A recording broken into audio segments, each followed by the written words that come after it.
Oh yeah. I'm your host, Mr. U. Welcome back to the All Purpose Pod for an All Purpose Life, wherever you are today and however you're listening to. They call me Mr. U, the podcast. Thank you again for making us a part of your morning, your day, and your week. We're your weekly mirror check before you go change the world, baby. You can find us on Facebook, Instagram, and of course, the Twitter.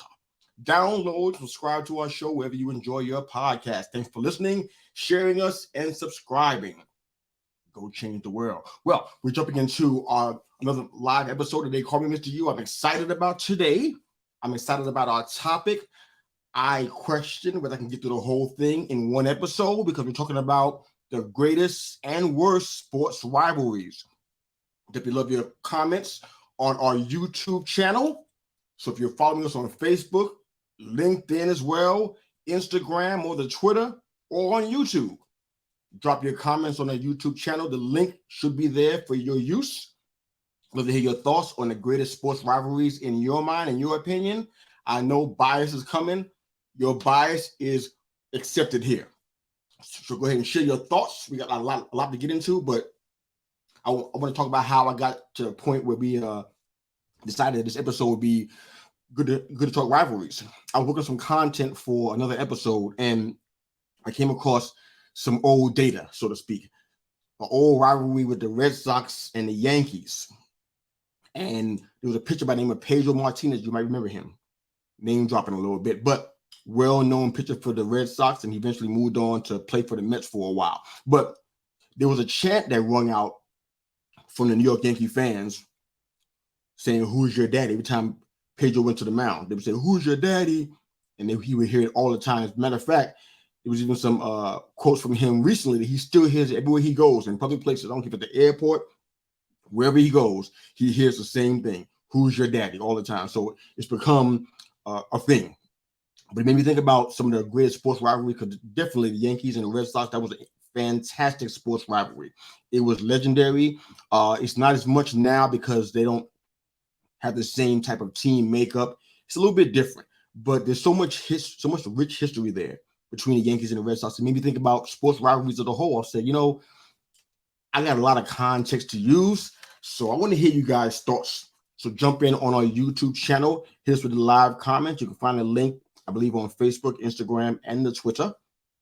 Let us know what you think about that. But I'm wearing the hat, baby. Last night, the Yankees, it's not really a rivalry, but it's been considered one, the Yankees and the Dodgers, because of the Dodgers leaving Brooklyn, all those things. Not sure that makes it a real rivalry, but people seem to think so. But we won last night 4-1, and we are 36-25, about 6 games out, and we're in third place. A lot better than how it was looking in the past couple of weeks. So pretty excited about that. Everybody's trying to get healthy again, so you know what's going to happen. We're going to ball out. That's what's going to happen. But our poll question today is, what's the biggest rivalry in sports? So we're talking the best and the worst, but what's the biggest rivalry in sports? Jump into our poll question on social media platforms. Let us know what you think about that. But for me, I think a rivalry only works. It only works when the teams are on some kind of equal footing. The big brother picking on little brother for 100 meetings isn't very entertaining. No offense to anybody who's in that scenario as a little brother, but a rivalry has to have at least some kind of competition, some kind of equal footing. This is some products that they sell. They like carpets, placemats, banners. It's called A House Divided. I think it's so funny. My wife and I, every time we see it, we laugh about it. Even license plates now, A House Divided, where they have products, that for people who root for different teams. Like one person might root for Clemson in the house, and the other one root for South Carolina, and they're known rivals, and they'll be in the same house and have a line between them, and they sell products like T-shirts and license plates and that kind of stuff. It's really funny, but these sports rivalries, they run real deep. I know you guys already recognize that because you probably can see it in your own lives, but these rivalries run really deep.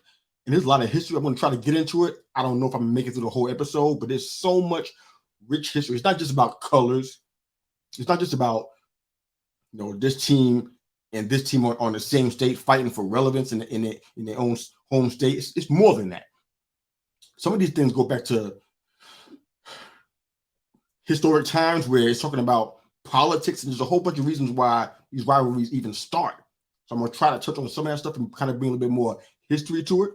Hopefully I do a good job. It's so much information. I'm not really sure if I can pull it off, but hopefully I can. Let's talk a little bit about the in-state rivalries first, okay? So that's usually bragging rights for the best team in the state. And you see that in a couple of circles, like Iowa and Iowa State. It's not really the best example. 69 meetings total. I think Iowa has a 46-23 edge in that area. Got, like I said before, Clemson and USC, University of South Carolina. Now, because I live in the state, I have seen it constantly. I don't root for either one. Couldn't care less what they do. But it's really important to a lot of people who live out here.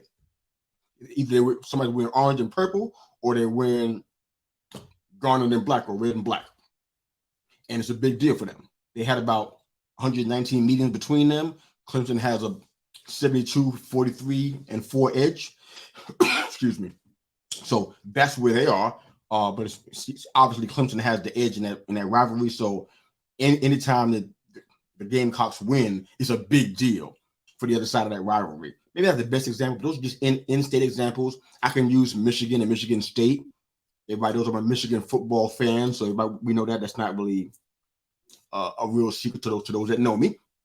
But it's always a battle for the Paul Bunyan Trophy. They had about 115 meetings between them. Michigan has a sizable edge, 72-38-5. Whatever. Right. But those are basically battling for the bragging rights to be the best team in the state. You got honorable mentions like Army and Navy. I mean, they showed them on TV. Maybe we saw them about 2 or 3 weeks ago. Army, Navy, and whatnot. They evenly matched, but it's not a fierce rivalry. It's nothing. There's no vitriol involved in it. There's no real tension involved. It's almost like a gentleman's game when Army and Navy play each other, which is, it's all right, but it's not fun for a rivalry. They had about 123 meetings between them, and Navy has a 62-54-7 edge. So it's a lot more of a tighter rivalry there, but that's totally fine there. But there's some non-competitive out-of-state rivalries too. I mean, if you try to Google that or do a little bit of research on rivalries, one you're going to see at the top of the list is Chicago and Green Bay. Now, I don't really know why that is. When I think about it, why is Chicago and Green Bay at the top of that list? Well, it's because they have about 100 years of history between them. And so they were considered bitter rivals. The reason why it's fallen off so much probably is because of proficiency at the quarterback position. It's probably one of the main reasons why, because Green Bay for a lot of this time had names like Brett Favre and Aaron Rodgers. The Bears had, you get what I'm saying? So it's been a bit of a difference maker there. And the rivalry hasn't been as tight. The announcers try to make it that when they play each other in division, but it loses some of its oomph because the teams are not really on equal footing, talent-wise, and even record-wise. They're almost fighting for history more than anything else, as opposed to fighting for relevance where they are. But these rivalries, man, they've been in play for generations, and it's not something that is just for the young folks. This goes on and it runs deep. I mean, sometimes when a child is born, the infants are born wearing the team colors, like literally. The first outfit they get is a team color. I mean, that's indoctrination at its finest or at its lowest, depending on how you see it. But they come out of the womb literally and being put into an outfit to represent their family's team, as to say that you came out of the womb wearing these colors and seeing these colors, and that's what you're going to root for. It's like, wow, way to give them a chance, right? But it's a real thing. I'm talking about it, but it is serious to a lot of people. In some states, it's definitely serious. They take it personal. I mean, I've seen times where they have rivalry games and fights break out, and it gets real ugly. People are punching and hitting each other and kicking each other because of a football game. Rivalries run deep. And I don't know if that's the best side of sports or not. I'll let you decide if that's the best side of sports. But we're talking the best rivalries in sports today. And I love to hear what you think about which teams represent the fiercest rivalries, whether it be in-state or out-of-state. Love to hear your thoughts on that as well on our social media platforms. So let's jump in.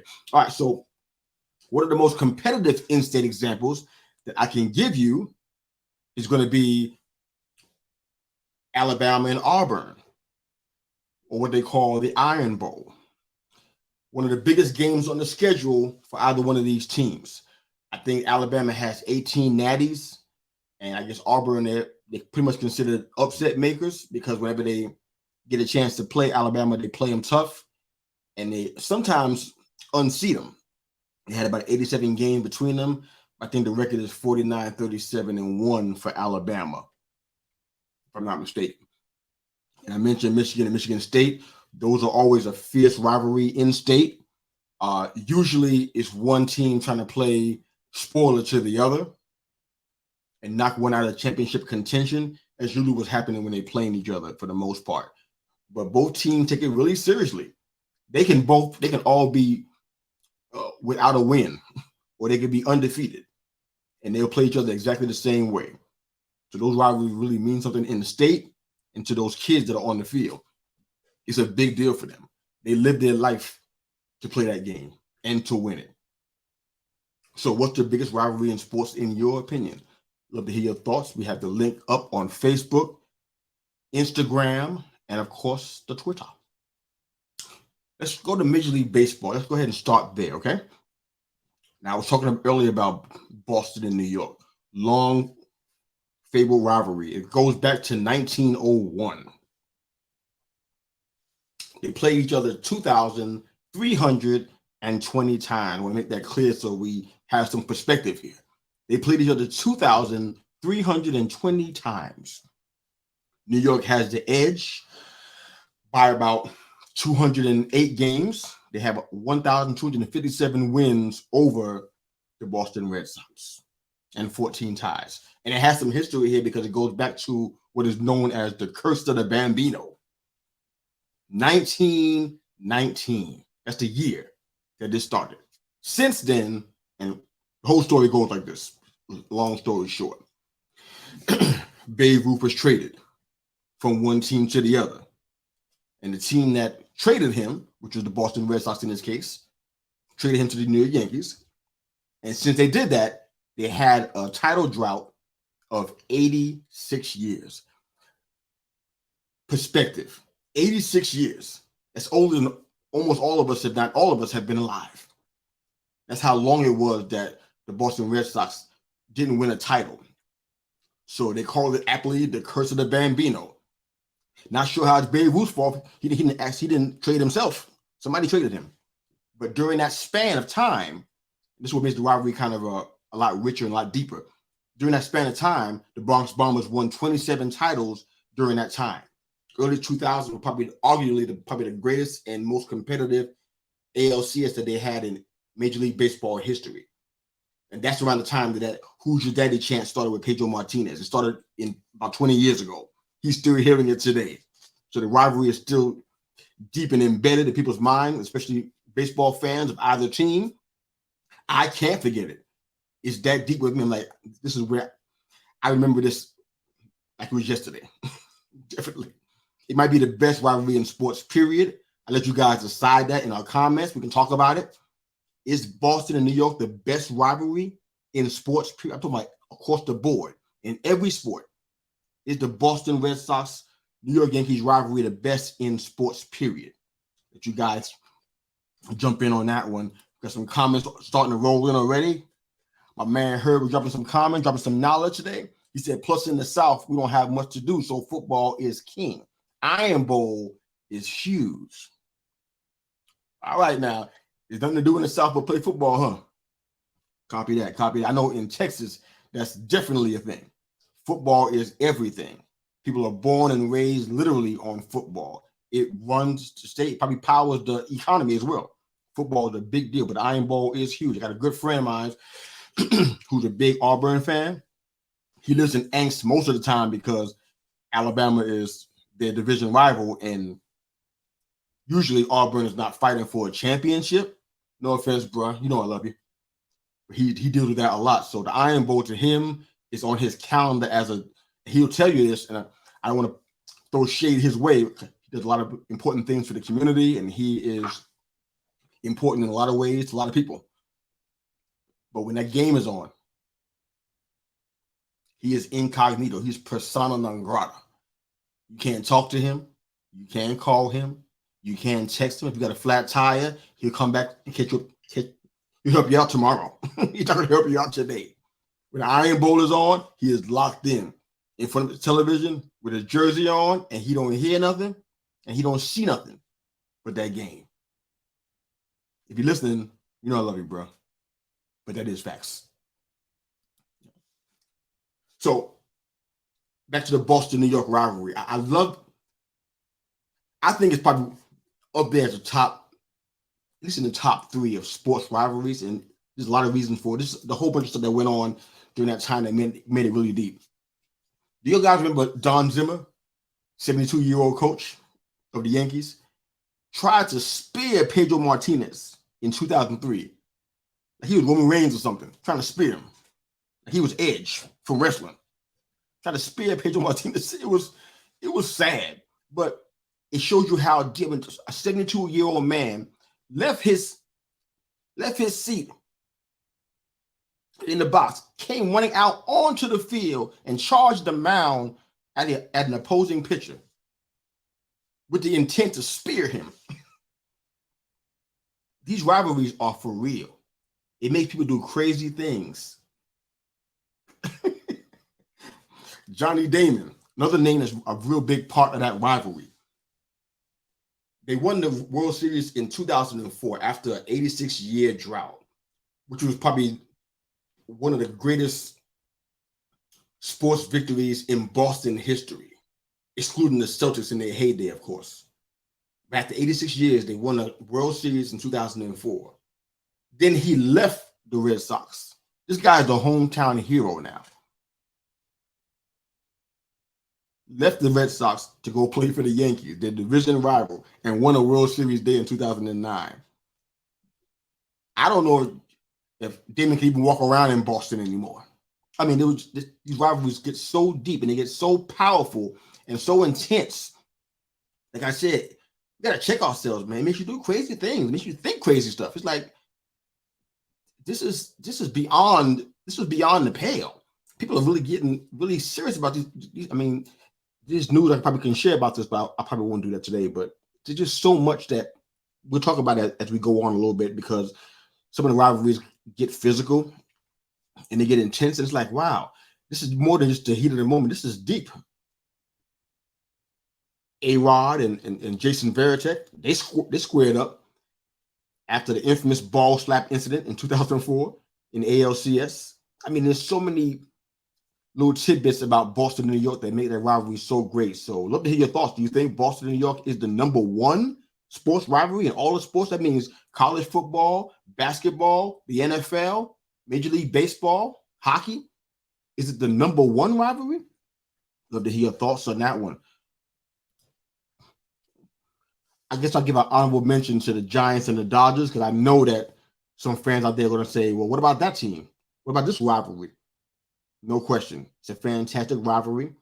The Giants, and the Dodgers both made moves from the New York area to the West Coast, and they had about 2,559 head-to-heads, with San Fran winning more than half of those, about 1,274, I think it is. They got fans out there fighting like they're in a boxing ring or something, getting repeatedly hospitalized during games due to all the fighting. That's how intense that rivalry is. You think Giants and Dodgers are #1? Top 3, top 5? What do you think about that? I mean, some of the fiercest rivalries are almost 100 years old or more. And it's just proof that we're really good at holding grudges. We're a little bit too good at it. How about college football? This is the way it gets crazy, and I know it. I know Major League Baseball has its incidents, and you hear a lot about those, probably a lot more back in the past than now. But college baseball, it's a different bird. We talked about the Iron Bowl and some things, but it's different. It hits different than most rivalries. We'll talk about some more, but as we get into the NFL and NBA, if we can fit the time in. But with college football, I love the comment from my buddy saying, my mom doesn't call me during football games. She knows. I love that. Let's talk about Michigan and OSU. Now, I want to stay there for a minute, not because I'm a Michigan fan. I'm proud of it. Go blue, baby. Hail to the victors. I ain't gonna run from that. But the game, I don't care where Michigan is in their season. Doesn't matter where OSU is in their season. Doesn't matter. Like I said, they can be undefeated or they can have 0 wins. When this game happens, usually around Thanksgiving weekend, when the game is on, and it's a big deal to both cities. It's a big deal to both fan bases and franchises. It's a big deal.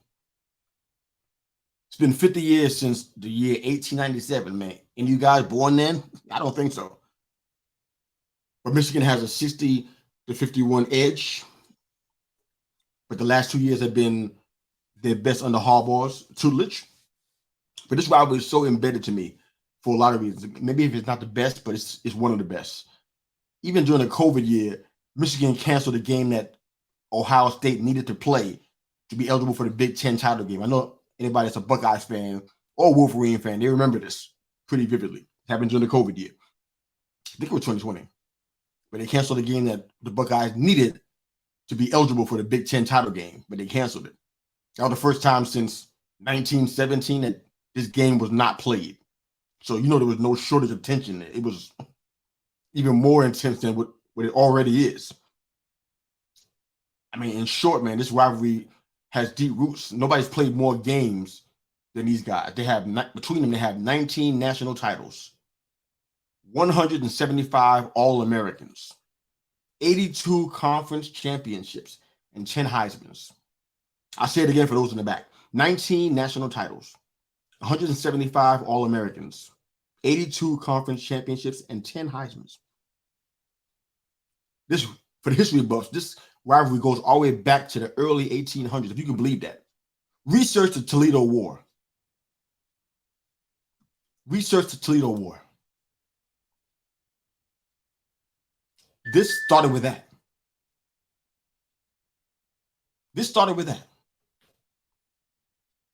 This wasn't even about football. It was about, to some degree, politics.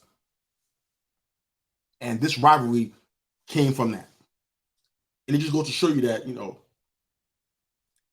to some people, sports is everything. And you can see why. It's deeply rooted into our culture. People, we talked about it a couple of weeks ago, I think it was. There's some folks that would love to not have sports, but it's not realistic. Imagine a society without sports. I don't think I can. It goes back to almost the dawn of time. Sporting matches and feats of strength and gamesmanship. It goes back a lot further than the 1900s. This is arguably one of the biggest games in history as far as college football goes, but as far as this rivalry, I mean, it has so many layers to it. I mean, this team played in 2006. Whew. That's the year that Coach Bo Schembechler died of a heart attack right before the game. And both teams were undefeated, ranked number 1 and number 2, respectively. This game had implications, and most times it does. So what do you think about the OSU-Michigan rivalry? Any thoughts and opinions about that you want to share with us? Go ahead and drop your comments. You know where, right on our YouTube channel. They call me Mr. U. Check us out there. In the NBA, I'm gonna jump from college football into the NBA. Number 1 on the list of rivalries, and I think that even this year, as we head into the playoffs, a lot of people wanted to have a rerun of this particular rivalry in the NBA final. I didn't want that. I had different aspirations. I wanted my Knicks to be in the finals, but that didn't work out thanks to the Miami Heat, who are 1-1 with the Denver Nuggets right now in the in the NBA finals now. Yeah. But one of the biggest rivalries you'll see in the NBA, and you see it at the top of most lists, is Boston and LA. I know you think your team is hot, but Boston and LA seem to be the one that's always there. Between them, 17 titles, 12 head-to-head finals matchups from the 60s all the way to the 1980s. So they've been going at it head-to-head for a long time. Names like Bill Russell, Kareem Abdul-Jabbar, Magic Johnson, Larry Bird, Elgin Baylor. Excuse me, the list goes on and on. They're part of a historic dynasty. During that time also, if you do a little research on that, you'll see that there was a big racial component in this rivalry. And I don't know where it came from per se, but I know that Larry Bird was considered the great white hope. I don't know why he got that title, where that came from. I believe that Los Angeles was a predominantly African-American team, but I don't really get exactly why the racial component was such a big deal. I mean, to me, it was just Magic versus Bird. I never really even thought about the fact that, there was a racial divide in that. It was just three-point shooting specialist Larry Bird going against the point guard of the century in Magic Johnson at the time. I mean, that's how I saw it. The games were intriguing to me. I mean, see them on national television. Big part of my childhood. Historic rivalry. Do you agree that Boston and LA should have the #1 spot in that regard? Love to hear your thoughts on that. I'm pretty partial to the 1990s version of the NBA. I mean, I remember the epic battle between Patrick Ewing and Alonzo Mourning. I mean, I'm pretty sure that my blood pressure was up at an all-time high when these games happened. I'm pretty sure because it was intense for me to watch them go at it. I know that they have a mentor-mentee relationship, but on that court, it was fierce, man. I mean, these guys would be fighting and slugging each other. I mean, they're best friends, or at least really, really good friends. You and the Mourning were tight. When they got on that court, they were like different people. I think that's what happens when you have a rivalry that spans so many generations and years and centuries and goes back so far. So much of the roar, the crowd, and the intensity and the build up to these games, the people change. They become different animals, so to speak. And it says a lot. I mean, I have to really just stop and pause, seriously. Stop and pause and think about what I'm going to say before I say it, especially in the social media realm, because it's so easy to say, you know what? Oh, Ohio State sucks, or Dallas sucks, or Philly. I mean, all of rivalries that we have, for me being with the New York sports fandom, it's so easy to go that route and say those things. We don't even have to have facts to back it up. We can just say that, and we think it's accepted, and we just turn into different people sometimes. So I just, this is just a self-check for me. Maybe it's a blessing to you. I hope it is. It wouldn't hurt us just kind of step back just for a second and just think about what we're saying before we say it. Think about that. I know we got our sports team that we love, and our mama loves them, and grandma loves them, and grandpappy loves them too. I get it. But it wouldn't hurt us to kind of just stop back and just reflect. Okay, first off, we don't play for the team. Number one, we don't play for, nor are we employed by the team. We're not stockholders in the team just because we're season ticket holders. Doesn't give us the right to say whatever we want, throw whatever we want at people, curse people, saying, I wish your son was dead. We don't get a chance. We don't get the opportunity to. We don't have the right to say those things. I know we're in America, but we really shouldn't be saying that. We have free speech, yes, but we shouldn't be using our free speech to do that to people, to assault people. These rivalries have that kind of edge to them because a lot of times that's what we see. That's what happens. I mean, Boston got a little bit of a history now. We don't talk about it a lot nowadays, but they had a history of doing some stuff. We talk about Philly in the NFL as one of the worst fan bases because of what they do and say to opposing players, how they cheer for people to be injured. Hopefully we had time to get into that one. But it gets ugly. I just wanted to kind of just take a pause and just think about that before we move forward. But the Knicks and the Heat rivalry was intense. I mean, for me, I would love to go back to the 1990s version of the NBA. There was a channel I can watch where I can watch NBA from that era. I wouldn't watch any of the current product probably. I loved it that much. It was that impactful for me. Excuse me. It was that impactful for me. That was the NBA at its finest. I asked that poll question on our Twitter page, and people told me, "Oh, the '60s were the greatest." I'm like, the '60s, dude. What are you talking about? I heard the '70s and the '80s. I don't know what they're talking about though. I was there and I watched it, but the '80s didn't hit me. It hit different than the '90s for me. It hit different. That wasn't. Those guys were players, man. You got guys out here, stars flopping and faking like somebody's hitting them so they can get a call. Desperation, it seems like. In the '90s, they just fought and gutted out. They hit each other. They tripped each other up. Bill Lane beer. They elbowed each other. It was intense. They were fighting. They were on the street. Street balling. And I loved every minute of it. The '90s were excellent. The NBA needs that kind of rivalry right now. I still can't talk about the Michael Jordan-led Bulls and the Knicks rivalry without getting intense about it. I still haven't forgiven Scottie Pippen for that dunk on Patrick Ewing. I still haven't forgotten about that, Scottie. I ain't forget about that. Pistons and the Bulls. I mean, you got Isaiah Thomas, Joe Dumars, Vinny the Microwave, Bill Lane Beer. I'm forgetting the other guy in the starting five. That one's going to haunt me.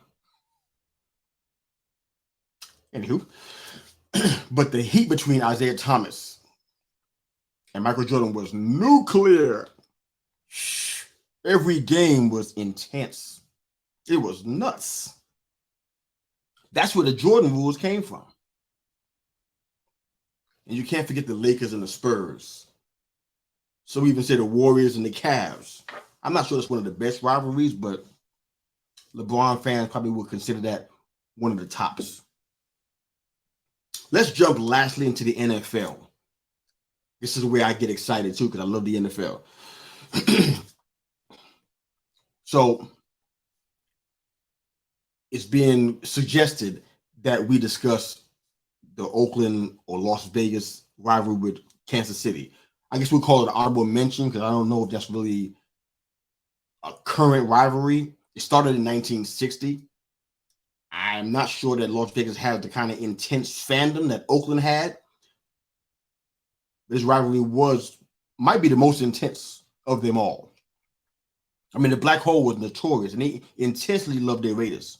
My father was a member of the Black Hole when he was alive.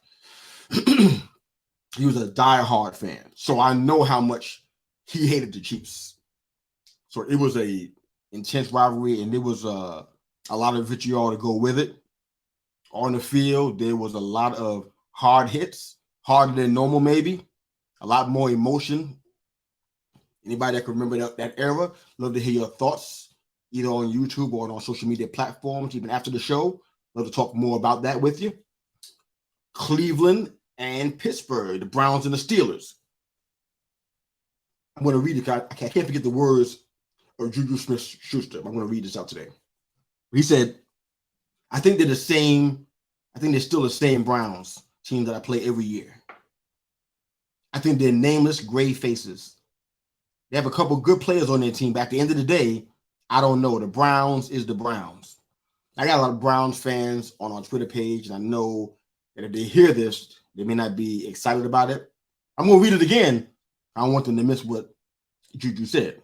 I know it was a while ago, but I just want to refresh their memory for them. Okay? We said, I think they're still the same Browns teams I play every year. I think they're nameless gray faces. They have a couple of good players on their team, but at the end of the day, I don't know. The Browns is the Browns. That's Juju Smith-Schuster, who was formerly of the Pittsburgh Steelers. Now he plays with the Kansas City Chiefs, if I'm not mistaken. But that rivalry was intense. I remember all the times that when they played on a national scale, because that's where I would get a chance to see it more. It was intense, man. I mean, the hits and the pushing and shoving after the play and the fist fights, these teams hated each other. I'm not even sure where it started, but they are division rivals, so it kind of goes with the territory to some degree. But the rivalries are intense. Any Cleveland fans out there that want to chime in? Any Steelers fans that have any thoughts about the rivalry? Love to hear from you guys there. Pittsburgh and Baltimore, another one. Usually always a defensive battle, usually. Who remembers Terrell Suggs and Hines Ward and the Bounty? You guys remember that one? Flacco and Big Ben. These guys will go out there even when they were injured. Pittsburgh always has a rivalry with somebody. I mean, besides Cleveland, the Browns, and beside the Baltimore Ravens, they also had one with the Bengals, which is probably a little bit more prevalent now.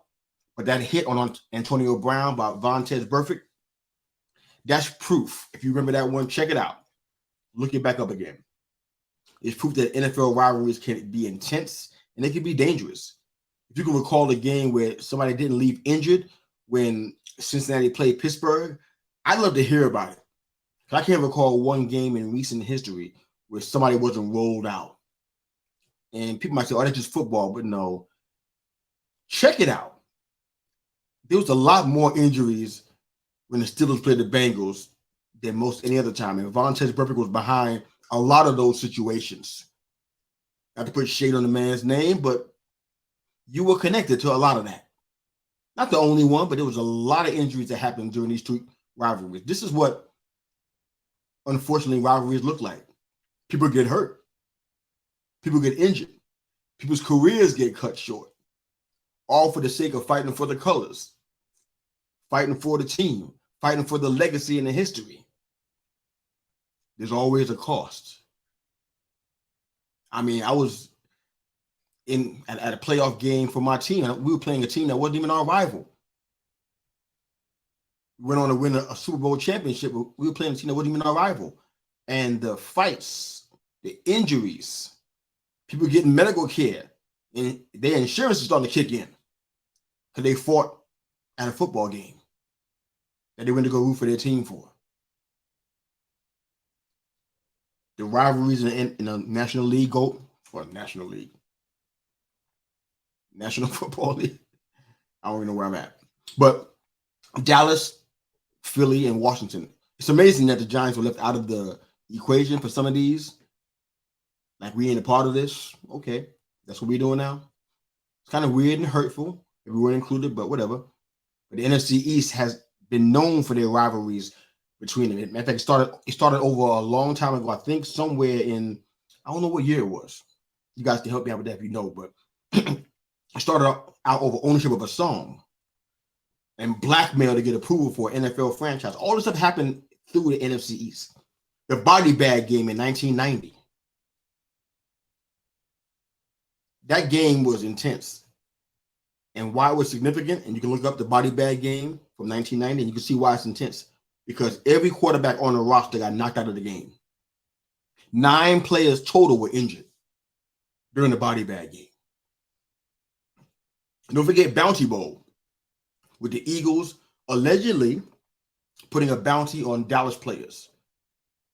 Jimmy Johnson was not a happy camper. But the Bounty Bowl, the body bag game, rivalry starting because of the ownership of a song. Blackmail for approving an NFL franchise. This all happened. This is all part of the rivalry between Dallas and Philly and Washington. Lastly, I'll talk about Dallas and San Fran, the Niners, real quick. Pretty much a really even rivalry. 19-19 tied all time. 15 NFC championships between them and Super Bowl titles. The 49ers had the last 2 of both of those. 2012 and 2019, meaning that Dallas hadn't had a championship in a while. And they also have a 2-win streak, the Niners do, one including the catch, which is pretty famous. They played once every 3 years, so it's kind of hard to make it a rivalry, but somehow it's voted number 1. Out of all the rivalries in the 1990s, in the 90s era, they're the number 1 rivalry of all of those. What did we learn today? What did you learn from this? You love your team and you wear the colors proudly. But are you willing to do or say anything for the sake of team? We can go some places with this one, but just something to think about. I love talking football and basketball and baseball. I love sports. But just think about it for a second. Think about it for a second. What's it worth really? A lot of these rivalries go back 100 years. Usually a tiff between two people who aren't even here. They may have generations that are watching the games. Maybe they're involved with the team in some way, in ownership. But the people who started the rivalry aren't even here anymore. And the cause is still being fighted for, as if it's still relevant when it started so many years ago. It's just something to think about.